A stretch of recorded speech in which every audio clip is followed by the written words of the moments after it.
Alors, il faut que je vous installe un micro et vous serez sur cette chaise. Non, c'est hors de question. Camille Chamou a une vision de la vie qui nous plaît. Avec son regard plein d'humour, même face aux situations les plus retors de la vie, et son envie de partager des histoires, elle s'impose comme une conteuse moderne et vraie.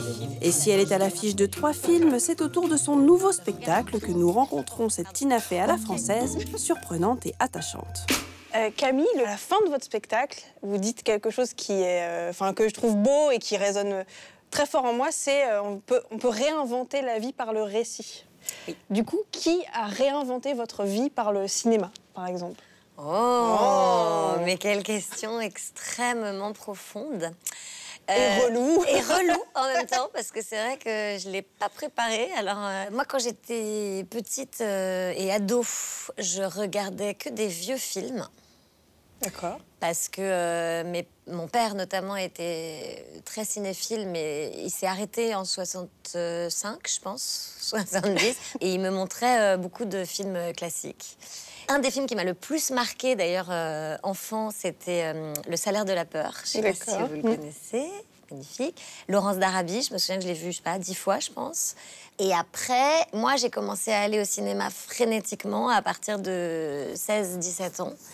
Et là, j'allais tout voir. Les trucs très auteurs. Catherine Corsini, j'avais vu tous ces films. Les films de Desplechin, j'adorais. Les premiers films de Desplechin, j'étais hautement fan. Après, je suis pas hyper cinéma international. D'accord. Mais je vais en voir, bien sûr. Hein, mais pas... non, ma grosse lacune, d'ailleurs, c'est le cinéma asiatique. Je me dis, il faut quand même s'y mettre parce que ça confine au racisme, en fait, hein, de dire, tiens, je n'ai pas vu de film asiatique de quasiment toute ma vie. Maintenant, je vais vraiment y aller. En fait, je me suis... Prio 2017. Voilà, Prio 2017, les films asiatiques. Et vous cherchiez quoi au cinéma? Dans le cinéma d'auteur français, je trouve qu'il y a une façon de décrypter le réel, de le décortiquer, qui est fascinante et très particulière dans le cinéma français. Et le type de jeu français, parce qu'on dit très souvent, ah, les acteurs américains, ouais, franchement, ça, t'imagines ça joué par des acteurs américains, ce serait vraiment beaucoup mieux. Moi, je déteste ce discours, ça m'exaspère, parce que je trouve que les acteurs français sont géniaux. Je trouve vraiment qu'il y a une vérité, une façon d'incarner les émotions dans le cinéma français qui est extrêmement particulière.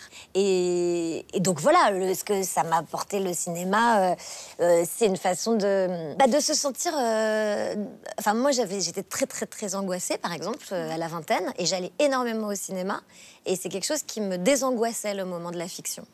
Parce que c'était un moment coupé des angoisses naturelles ou c'était un endroit Parce que c'est un moment où je comprends que tout le monde a les mêmes angoisses, plutôt. D'accord. Surtout dans le cinéma français où on est bien au niveau des névroses et des angoisses. Et en fait, ça vous raccroche aux autres. Ça vous sort de votre solitude, en fait. Vous êtes dans la salle avec 5 pelés quand il est 10 h du matin ou 300 personnes quand on est le samedi soir. Un côté communautaire qu'on peut perdre devant une série, justement. Oui, mais c'est un autre principe, la série. Pour moi, c'est une réinvention de la narration. Est-ce qu'il y a des séries où vous vous êtes dit, là, il y a une nouvelle liberté qui me plaît et je vais la réexploiter d'une manière ou d'une autre Ah oui. Oui. Non, c'est-à-dire qu'en fait, on a l'obsession de faire rire régulièrement, que ça se déroule, que ça s'accélère, qu'il y ait toujours quelque chose qui se passe et tout ça. Et en fait...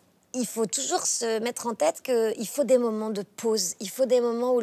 En fait, il ne faut pas de tachycardie dans le récit, quoi. Trou détective, par exemple, moi, j'ai trouvé ça parfois assez long. Mais par contre, j'ai adoré qu'il re-questionne dans justement un moment où...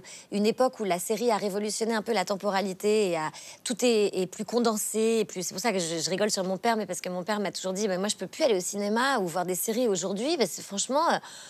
moi, les films que j'allais voir, le type, il met son chapeau, il met son impair, tout ça pendant qu'il réfléchit, quoi. Il sort de chez lui, il claque sa porte, il descend les escaliers, il ouvre la porte, il lève la tête, il haile un taxi, il monte dans le taxi et il arrive au truc. Maintenant, c'est genre, il met son chapeau, il arrive au truc. Oui, c'est vrai. Et il me dit, moi, j'ai pas le temps d'être dans sa tête, d'accord? Je ne peux plus, quoi. Le temps, c'est trop accéléré pour moi.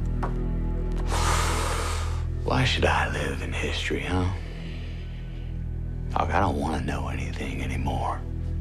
This is a world where nothing is solved. Someone once told me time is a flat circle. Il y a des séries comme Trou Détective ou comme Le Petit Quinquin, je sais pas si vous avez vu ce truc. C'était dingue. Qui sont des séries tableaux, qui prennent le temps, qui sont des séries de l'introspection, etc. Je me dis, c'est génial, ça se rebascule, on réinvente une temporalité libre. Mais voilà, il fallait... les codes se cassent en permanence dans la façon de raconter les choses. Nous, dans le spectacle, on l'a beaucoup fait d'ailleurs, et c'est aussi un mode de narration, c'est de rajouter, maintenant que le spectacle est prêt et fini, dès qu'il a été fini, on a rajouté des moments de suspens, des moments de silence, des moments de rien. Et je me dis, c'est exactement les trucs que moi j'apprécie maintenant au cinéma et dans les séries. Globalement, on veut la paix, mais faut pas nous chauffer. C'est le mec qui m'insulte en bagnole alors que je le dépasse en Vélib, mais moi je te l'attends au feu rouge et je te le pourris. C'est ça l'esprit bobo, le goût de la mixité. Mixte, ça veut dire il y a des noirs et des paquis, et je trouve ça cool.